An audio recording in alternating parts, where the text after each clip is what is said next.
Basically, the economy has crashed on the rocks. And people like us are just left on a cliff edge now. They're having to cut services everywhere. People should be more aware of it, and they shouldn't be afraid to speak out.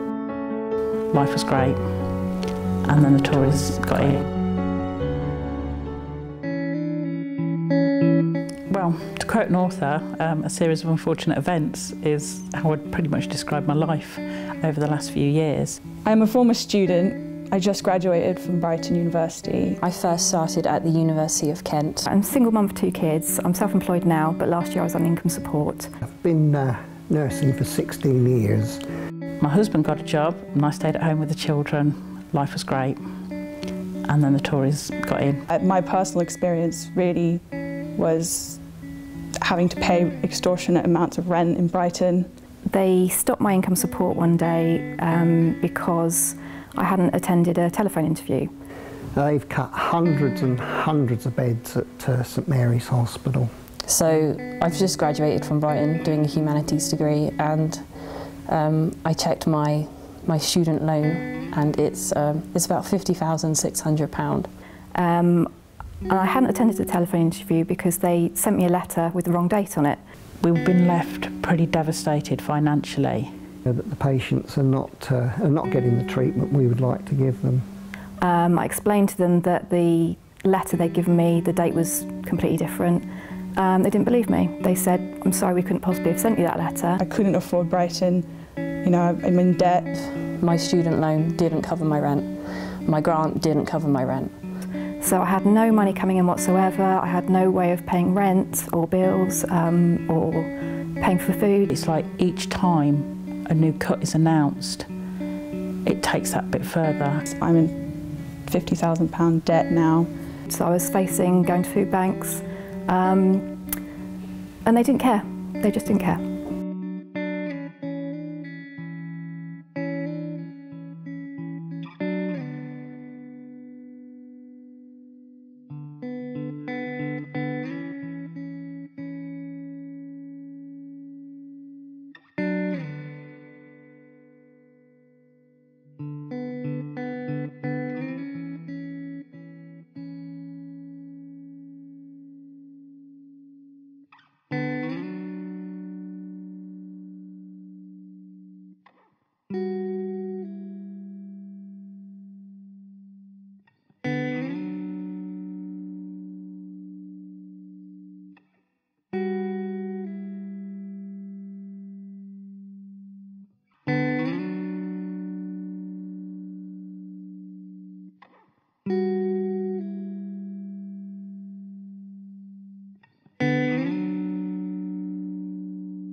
We started the Unite the Isle of Wight group the day after the last general election, where the Conservatives got into government and Andrew Turner got into Parliament on the Isle of Wight for the 4th time, I think it was.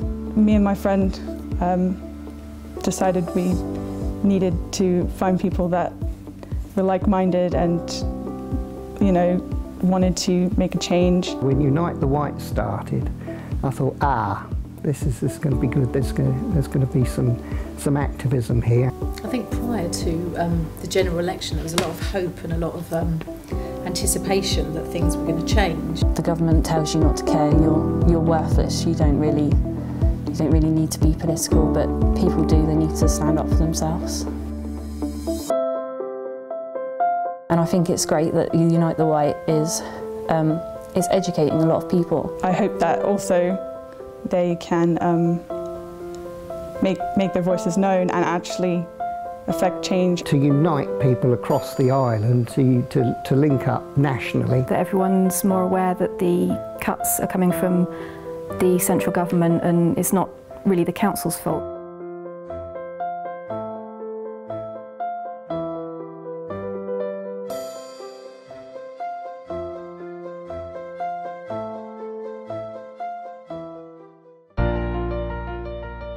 we can bring people together.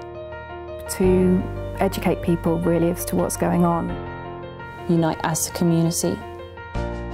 Our aim is to get rid of this Tory government and get a government in that will challenge the system. Let's come together because we can do this.